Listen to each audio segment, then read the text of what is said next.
I was reading 1 Corinthians chapter 13 and 14.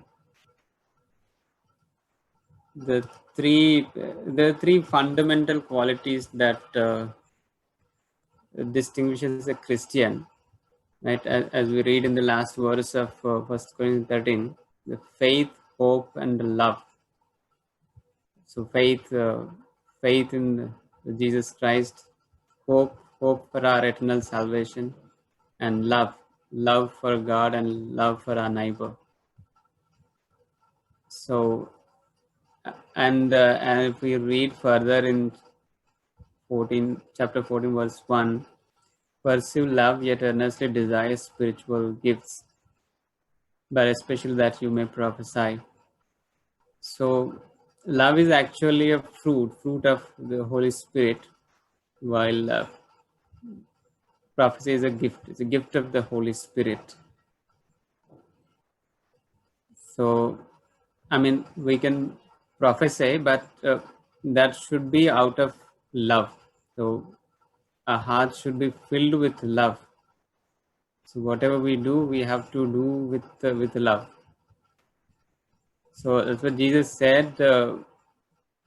Now, like one proof is that if you love me, you will obey my commandments. And in fact, I mean, I think out in the world, the meaning of love is not understood properly. So it's unfortunate that love is understood in a wrong way. So as we see in the world, it's just seen as an attraction. But the Bible gives the definition of love. I don't think there is any other book that defines what is love. So we can read from 1 Corinthians chapter 13, verse 4 onwards. Yeah. Love is patient, love is kind, it is not jealous, love does not brag, it is not arrogant, it does not act disgracefully, it does not seek its own benefit, it is not provoked, does not keep an account of a wrong suffered, it does not rejoice in unrighteousness, but rejoices with the truth. It keeps every confidence, it believes all things, hopes all things, endures all things. So it's a wonderful definition of what love really means. I think we all need to be gripped by this, and it's clear that we can't produce on our own. So it's a fruit of the Holy Spirit. So we can pray sincerely. We can ask God to fill us with the Holy Spirit. We can yield fruits only when we are filled with the Holy Spirit.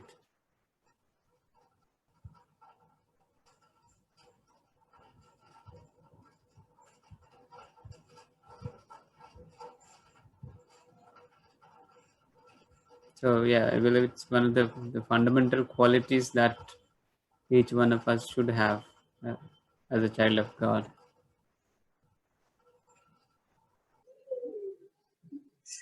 या हमने अभी सुना brother Karunakar ने love के ऊपर sharing किया। या मेरे मन में भी यही था कि जैसे कि मैथ्यू चैप्टर 22 में लिखा है, जब जीसस के पास फरीसी लोग आते उनको पूछते कि सबसे ग्रेटेस्ट कमांडमेंट कौन सा है, तो जीसस उनको यही बोलते कि you shall love the Lord with all your heart and with all your soul and with all your mind. तो हम देखते हैं कि यीशु मसीह यहाँ पर बता रहे कि पहले हम परमेश्वर को प्रेम करना चाहिए पूरे दिल से, और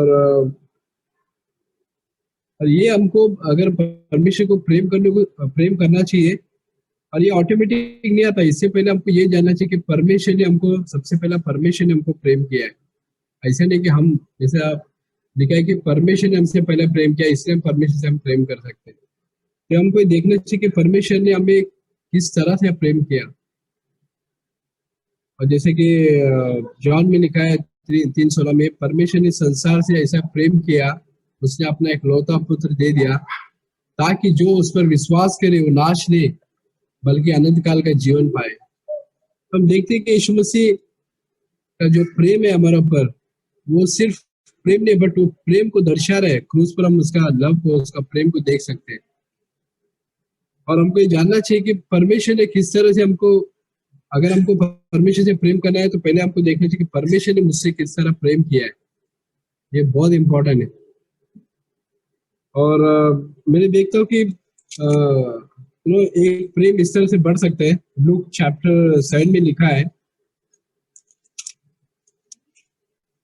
उसमें लिखा है कि जो जिसके पाप ज्यादा क्षमा हुए वो मुझसे ज्यादा प्रेम करेगा। अगर हम लूक 7 में देखते हैं 47 में, इसीलिए मैं लूक 7:47 में लिखा है, इसलिए मैं तुमसे कहता हूं कि जिसके पाप जो बहुत थे क्षमा हुए, क्योंकि इनसे बहुत प्रेम किया। पर जिसके थोड़े क्षमा हुआ है, जिसके पाप थोड़े क्षमा हुए है, वो थोड़ा प्रेम किया। हम देखते हैं कि यीशु मसीह यहाँ पर बता रहा है कि जिसके पाप, हमको ये रियलाइज नहीं होता कि हमको ये रियलाइज होना चाहिए एक्चुअली कि हमारा पाप बहुत बड़ा है। मैं कभी कभी सोचता था कि मैं कुछ रियलाइज करते, मैं सोच रहा था कि परमेश्वर मुझसे कैसा प्रेम कर सकता है, क्योंकि मैं इतना बड़ा गुनहगार हूँ, इतना बड़ा मैं पापी हूँ।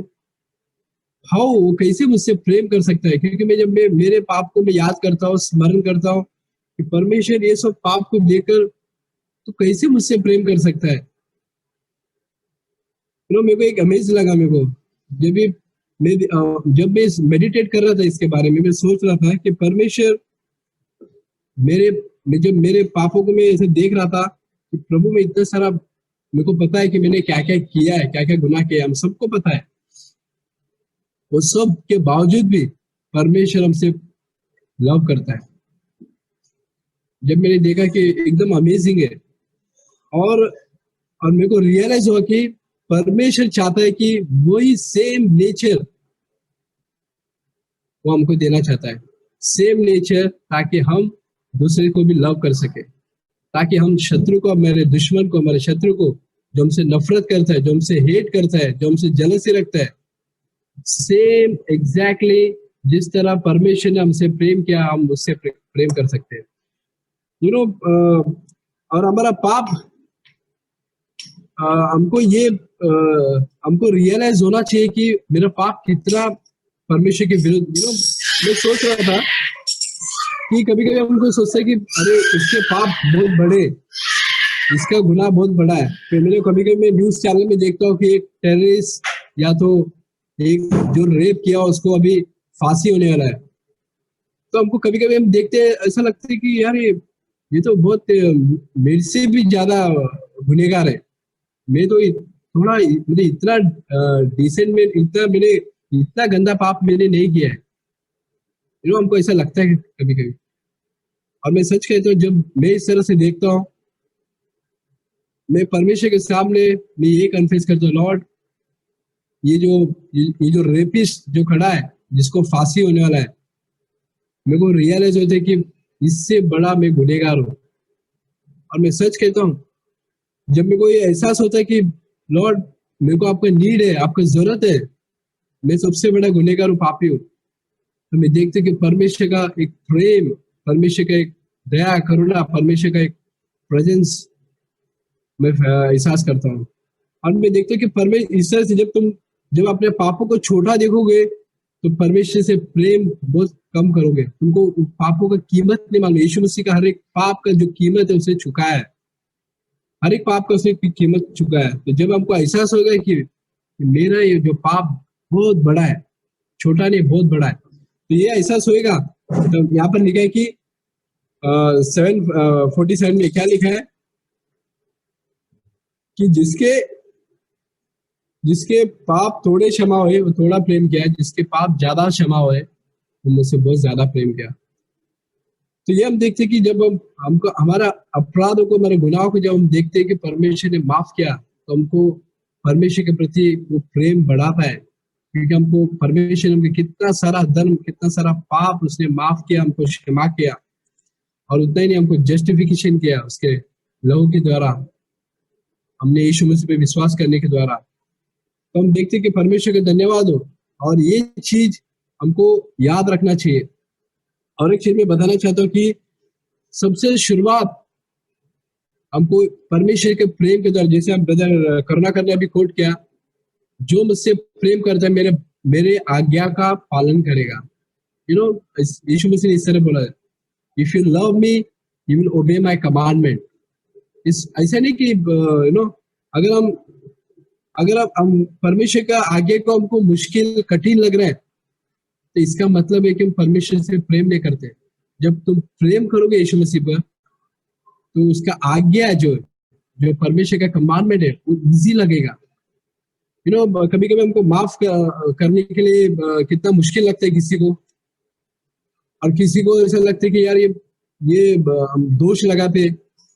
मैं सच कहता हूँ कि जब तुम अपने अपराधों को, तुम्हारे पापों को जब तुम देखोगे, बहुत आसान हो जाएगा कि तुम लोगों को दोष लगाने का, लोगों को नीचा देखने का, और तुम उससे प्रेम करना चालू करोगे जब हम खुद अपने आप को देखोगे। तो मैं प्रभु का धन्यवाद करता हूँ इस चीज के लिए। तो इसलिए हमारा जो फर्स्ट लव है यीशु मसीह के प्रति, वो डिवोशन है, वो कंटिन्यू हमको रखना चाहिए, और इसके द्वारा ही हमको सब कुछ आगे बढ़ सकते हैं। अगर ये जैसे कि हमने रेवलेशन में हम देखते हैं कि इफिसियंस चर्च के बारे में परमेश्वर ने क्या मांग किया था। परमेश्वर ने एक ही पॉइंट किया इफिसियंस चर्च को, हम देखते हैं कि उसका फर्स्ट लव जो डिवोशन था वो खत्म हो गया था। बाकी सब वो कर रहे थे, वो लोग प्रार्थना कर रहे थे, बाइबल पढ़ते रहेंगे, उनका प्रेज एंड वर्शिप चलता रहेगा, काफी सारा चीज चलता रहेगा, बट जो फर्स्ट लव जो डिवोशन है परमेश्वर के प्रति वो नहीं था। तो परमेश्वर ये चाहता है कि हम डिवोशन है, हमारा हार्ट लॉन्गिंग होना चाहिए उसके प्रति।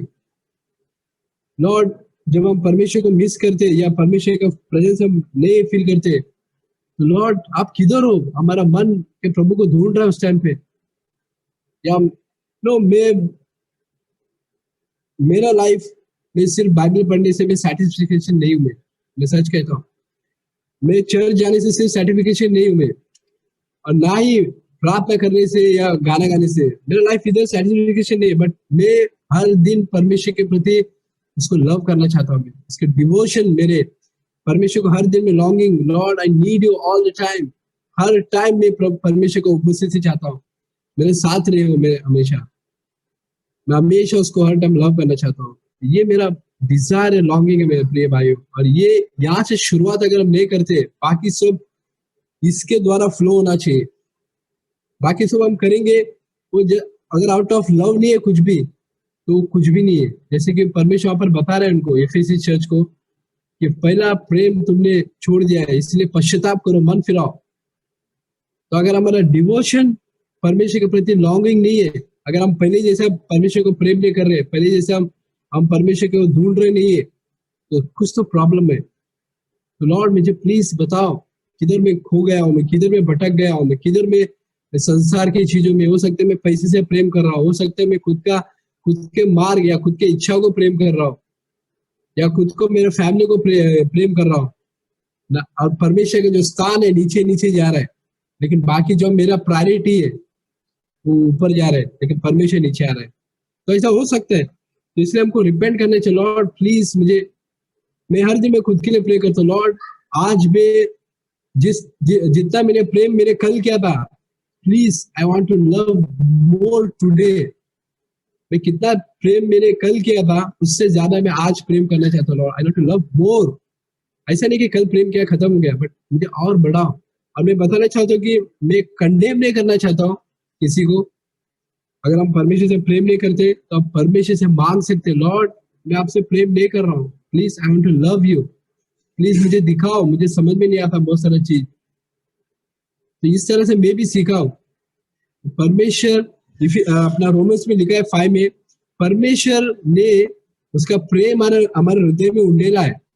ये प्रॉमिस है, परमेश्वर ने उसका प्रेम हमारे हृदय में उंडेला है ताकि हम उससे प्रेम कर सके। तो ये हमको याद रखना चाहिए कि परमेश्वर से हमको जो प्रेम है कंटिन्यू हमको रखना चाहिए। ये आउट ऑफ लव के द्वारा सब कुछ हमको फ्लो होना चाहिए, ना कि उसके उसके उसके अलावा कुछ होना नहीं चाहिए। पहला प्रेम। तो मैं प्रभु का धन्यवाद करता हूँ कि परमेश्वर ने मुझे ये एनकरेज किया, आज चैलेंज किया, लॉर्ड विजय आपको प्रेम करना चाहिए परमेश्वर से। और बाकी मैं देखता हूँ कि जब मैं परमेश्वर से प्रेम करना चालू किया, मैं देख रहा हूँ मैंने इतना आसान होता है कि मेरा वाइफ से मैं प्रेम कर सकता हूँ। एग्जैक्टली परमेश्वर, उसमें कोई ये नहीं है। इवन काफी सारा कमियां है मैं देखता हूँ, लेकिन मैं देखता हूँ कि परमेश्वर जिस तरह मुझसे प्रेम किया, तो मैं अपने भाइयों को, मेरा वाइफ को, मेरा फेलो ब्रदर्स को प्रेम कर सकता हूँ। उसके अंदर मैं दोष नहीं देख रहा हूँ, अरे यार ये गलत है इसके अंदर, ये कुछ तो ये प्रॉब्लम है, वो मैं नहीं देख रहा हूँ। बट मैं देख रहा हूँ कि परमेश्वर ने मुझे इतना सारा गुनाह रहते हुए भी परमेश्वर ने मुझसे प्रेम किया। एग्जैक्टली हम हमारे भाइयों को, हमारा वाइफ को, हमारे बच्चे को, सभी से प्रेम कर सकते हैं। तो मैं प्रभु को धन्यवाद करता हूँ इस प्रेम के लिए। और मैं चाहता हूँ कि हमारे अंदर प्रेम कंटिन्यू बर्न होते रहे परमेश्वर के लिए, पैशनेट लव होना चाहिए परमेश्वर के प्रति। या praise God, God bless you. What Brother Vijay was saying was exactly what I've been from yesterday thinking about, and I wrote it down also. We are praying when we pray to Jesus, pray to God. Prayer is it's a two-way process. We pray, we are sending our request, our pleading to God, and then God replies back to us. When He replies back, we have to listen. So we have to have a listening spirit. If we don't have a listening spirit, then it's like a one-way traffic only. So to make it a two-way traffic, we pray and then we have to listen to God's answer back to us. So when we are listening, we have to have the first important thing is priority. So we have to put God first. Our priority is to listen to what God is saying. So in His words, we have to, our spirit has to listen exactly, because God doesn't talk to us in by physical talking. He talks to us with the spirit. So our spirit has to be a listening spirit. Then we have to pursue. Our spirit has to pursue that answer. So that means we have to be hungry for it. We have to look, search for it, because that answer comes through the word. So we have to read the Bible. We have to pray. We pray by reading the Bible. So we pray back to God in His own word. So what He teaches us, we go back to His word and we reply back to God in His word, so that we can understand the word better. And the fourth step is to be persistent, because sometimes we may pray and ask for something, we may not get it because that may not be God's wish to give it to us. But must be persistent. We pray again. We pray tomorrow. We should not lose we should not lose heart. We can keep on asking. If God does not wish to give it to us, that's not a problem. That God, we trust God. We know that God will bring what is right for us. So if it doesn't come, we're still persistent. We have to be persistent. So these are the four things that came to my mind.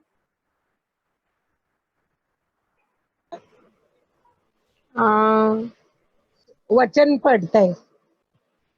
यामुळे ज्या गोष्टी आपण ऐकल्या त्याकडे आपण विशेष लक्ष लावले पाहिजे, नाहीतर आपण गलून बाहेर पडू. हॅलो हेलो सिस्टर आप हिंदी में बता सकते हैं? मैंने जो वचन पढ़ा, जीसस मेरे से बात कर रहा था ये हफ्ते में, कि जो मतलब मैंने सुना है वचन, उस पे ज्यादा ध्यान देना मांगता है, नहीं तो मैं जीसस में से बाहर निकल सकता है, मतलब ऐसा मेरे को लग रहा था। क्यों मैं ज्यादा काम में इसमें उसमें ज्यादा बिजी हो रहा था ना, मतलब टाइम नहीं दे रहा था वचन के लिए। टाइम दे रहा था लेकिन मेरा मन नहीं था, ऐसा मेरे को लग रहा था। मतलब फास्ट फास्ट करके काम करने को बैठने का, ये करने का, वो करने का। इसलिए ये हफ्ते में मुझे ये वचन बार बार याद दिला रहा था की आपण जे वाचिलं ऐकलं त्याच्यावर विशेष लक्ष दिलं पाहिजे. आमेन. I was blessed by what I heard today in the meeting. I was just thinking of that verse, love the Lord with all your heart and with all your strength, with all your soul. And I was just, I just, in my own life, I've seen many times when we love God, everything else automatically falls into place. And God teaches us how to deal with so many of the situations, the problems in our life. And God gives us His peace and everything. He leads us in the right way. But all that He wants us to do is to have our love on Him, to keep our love on Him. So, yeah, I was blessed by what I heard. Dear brothers and sisters, I'm just thankful that God can speak to our hearts and show us our need. मैं परमेश्वर का स्तुति करता हूँ क्योंकि प्रभु हमारे हृदय से बात कर सकता है और हमारी गलतियों को हमें दिखा सकते हैं. And I thank God that during this lockdown period, I initially used to think why this big pandemic has come. What is God speaking to me and to all of us? तो जब ये महामारी का समय आया तब मैं सोच रहा था कि ऐसे समय क्यों आया है और प्रभु क्या इससे मुझे और हम सबको क्या सिखाना चाहते हैं. So for some time I was wondering why this such a big pandemic, such a thing which we had never seen has happened, and what is the purpose? और मैं बहुत बार ये सोच रहा था ये क्यों हुआ और किस कारण के लिए हुआ. But now I can look back and say that over the last 6-7 months, God has spoken so many things to my own life. तो अभी अगर मैं पीछे मुड़ के देखूं जो पिछले 6 महीने में प्रभु ने मुझसे बहुत सारी बातें की हैं. And very important things for my own life. और वो भी मेरे खुद के जीवन के लिए बहुत जो अनिवार्य चीज है वो प्रभु ने मुझे बताए हैं. I'll just tell one of the first things that he showed me is that is that I feel that I'm something when I'm nothing. एक बात जो प्रभु ने मुझे बताया है वो ये है कि मैं अपने आप को कुछ अपने आप के बारे में कुछ सोचता हूँ जब मैं कुछ भी नहीं हूँ. And so I felt a great need in my life to be nothing and be a nobody.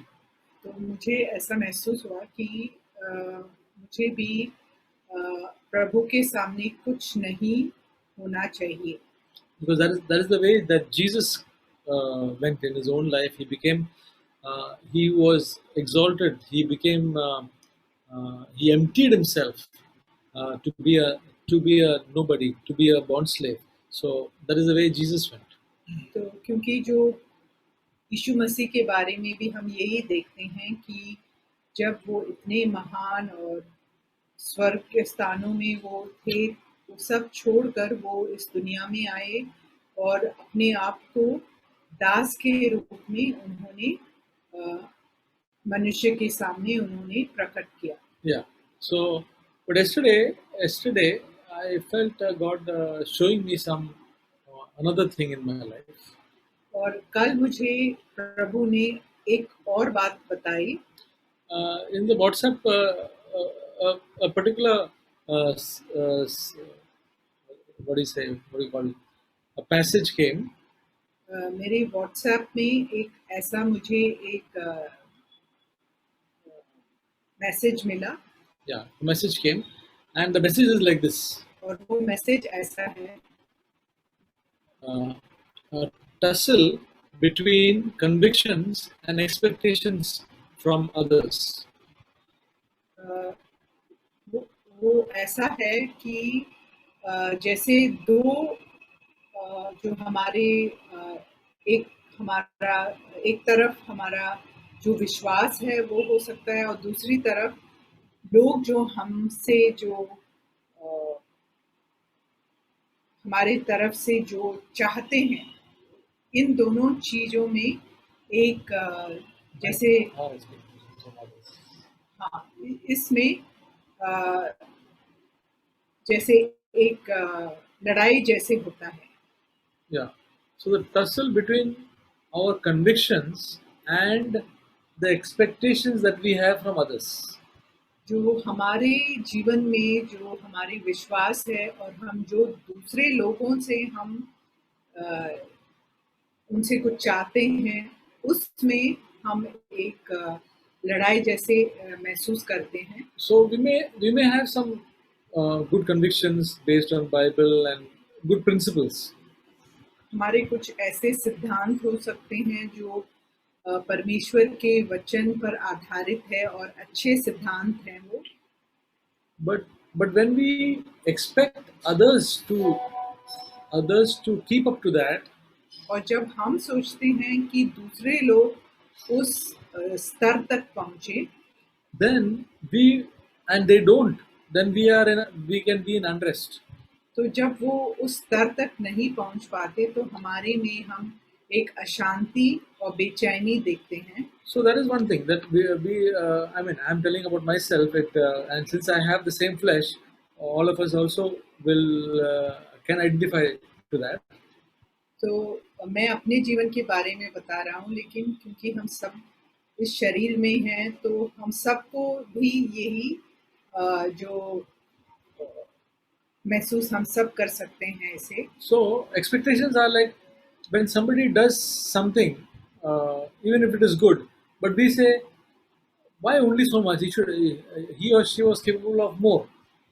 जैसे अगर कोई हमारे लिए कुछ अच्छा करे तो हम सोचते हैं कि इस व्यक्ति ने क्यों इतना ही किया जब वो इससे भी ज्यादा कर सकते थे. Okay, if he has said some few words, he or she has said some few words, but he or she could have made it much more better.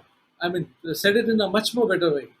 तो हम सोचते हैं कि अगर किसी ने हमारे बारे में कुछ अच्छे दो शब्द बोले हैं तो हम सोचते हैं क्यों इतना ही बोला है, इससे ज्यादा क्यों नहीं बोला. So we have expectations of various kinds on quite a number of people. तो हम लोगों से बहुत ज्यादा हम कुछ आशा रखते हैं. Then also there are things called, we have some certain demands on others. और हम दूसरों से कुछ ऐसे जो हैं कुछ ऐसे हम सोचते हैं कि वो हमारे बारे में वो हमारे लिए कुछ करे. So demands are like, I can think, my wife should, while I'm sitting there, bring me a cup of coffee or tea. कि जब मैं ऐसे ये ऐसा भी हो सकता है कि मैं बैठा हूँ और मैं अपनी पत्नी से मैं ये प्रतीक्षा रखूं कि वो मेरे लिए एक कप चाय लेके या कॉफी लेके आए. My children should do this and that. कि मेरे बच्चे कुछ काम करें मेरे लिए. And so on. I'm just telling some. So there are expectations and demands. तो कुछ ऐसे हम चाहते हैं लोगों से. Okay, and because of that, our heart can become, instead of the joy of the Lord, our heart can become cold. तो प्रभु के आनंद से भरने से विपरीत हमारे जो दिल में एक ठंडापन आ जाता है. So the root cause of all this is that again, because I think that I'm something. ये सब इसीलिए होता है क्योंकि हम खुद को कुछ है, हम सोचते हैं अपने बारे में. So because I think I'm something, I'm still not come to that 0 point. क्योंकि मैं अपने बारे में कुछ सोचता हूँ कुछ बढ़ा चढ़ाकर, तो इसीलिए अभी मैं शून्य तक नहीं पहुंचा हूँ। So, how different the life of Jesus is. हम देखते हैं कि यीशु मसीह का जीवन कितना अलग है। Yeah. So I was thinking, what a need in my life. Another need that God has showed me. तो ये एक ऐसी जो ज़रूरत है मेरे जीवन में, वो प्रभु ने मुझे दिखाया है। That all the expectations from others I should not have. I should only be satisfied with everything, because I'm a nothing. I'm precious in God's sight, but I'm a nobody. I'm a nothing. Then I will have no expectations and demands. तो अगर मैं अपने आप को शून्य समझूंगा, तो जो भी मुझे मिलता है मैं उससे खुश रहूंगा, और मैं ये नहीं चाहूंगा कि दूसरे लोग मेरे लिए कुछ करें। So this is what I found God speaking to my heart, तो ये बात प्रभु ने मुझसे बात किया, and the way to overcome it is His grace. His और grace. और अगर हमें इस बात पर विजय पाना है तो हम सिर्फ प्रभु के कृपा से ही हम उस पर विजय पा सकेंगे। And in that same message, there was this. The same message. The message was a tussle between convictions and expectations from others.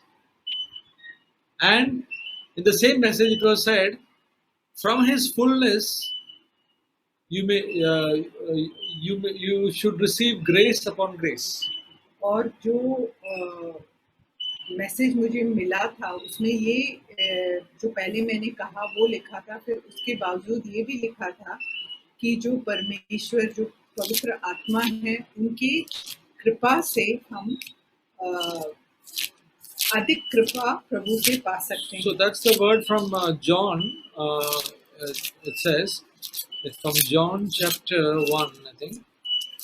और वो जो है यूहन्ना पहला अध्याय, Anybody knows? Yeah, John chapter 1, verse 16. यूहन्ना पहला अध्याय उसका 16वां वचन, For of His fullness we have all received grace upon grace. क्योंकि उसकी परिपूर्णता में से हम सब ने प्राप्त किया, अर्थात अनुग्रह पर अनुग्रह।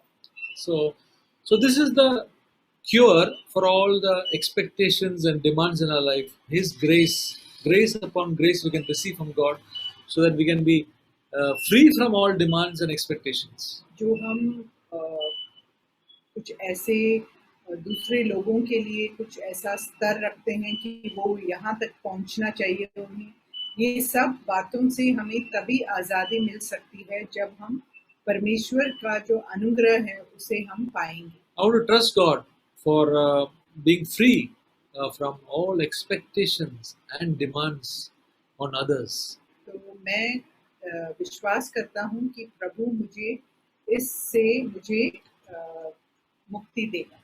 See, the word of God says in Matthew chapter 7, मत्ती 7 में ऐसा verse, प्रभु के वचन में verse लिखा है, 12, 7 का 12, the wonderful challenging verse. It says, "Therefore, however you want people to treat you, so treat them, for this is the law and the prophets." क्योंकि इस कारण जो कुछ तुम चाहते हो कि मनुष्य तुम्हारे साथ करें, तुम भी उनके साथ वैसा ही करो, क्योंकि व्यवस्था और भविष्यद्वक्ताओं की शिक्षा यही है। So it's a very challenging verse. How you want people to talk to you? We must be able to talk to people in the same way. तो जैसे हम चाहते हैं कि लोग हमारे साथ बर्ताव करें, वैसे ही हमें भी उनके साथ भी बर्ताव करना चाहिए। So and one more verse I'll just read, and that is in Philippians chapter 2. Philippians chapter 2. फिलिप्पियों का दूसरा अध्याय,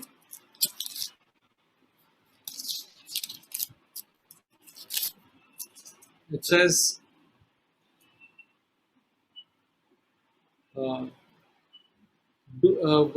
Philippians chapter 2 verse 4. फिलिप्पियों का दूसरा अध्याय और चौथा वचन, It says, "Do not merely look out for your own personal interests, but also for the interests of others. हर एक अपने ही हित की नहीं वरन दूसरों के हित की भी चिंता करे। So, when I have expectations and demands, I am looking at for my own personal interests. जब मैं लोगों से कुछ चाहता हूँ तो मैं अपने ही भलाई का सोच रहा हूँ, But I should look for the interests of others. My concentration should not be on demands and expectations, but on the interest of others. जैसे अभी हमने पढ़ा फिलिपियों 2:4 में कि हमें सिर्फ अपने ही हित में नहीं सोचना चाहिए, हमें दूसरों के हित के बारे में ज़्यादा सोचना So चाहिए। this is what came to me, and it's a challenge for me, and I'm happy that God has spoken to my heart. ये मेरे लिए एक चुनौती है और मैं बहुत ही खुश हूँ कि प्रभु ने इस बात के बारे में मुझसे बात किया है। I trust that whatever God speaks, He also accomplishes in our life. मैं विश्वास करता हूँ कि जो भी प्रभु कहता है वो उसे हमारे जीवन में पूरा भी करता है। Yeah. So this is another thing that God spoke to me in these days. So this is what I wanted to share. और प्रभु ने मेरे जीवन में ये बातें की मुझसे, तो ये मैं आप लोगों से बांटना चाहता हूँ।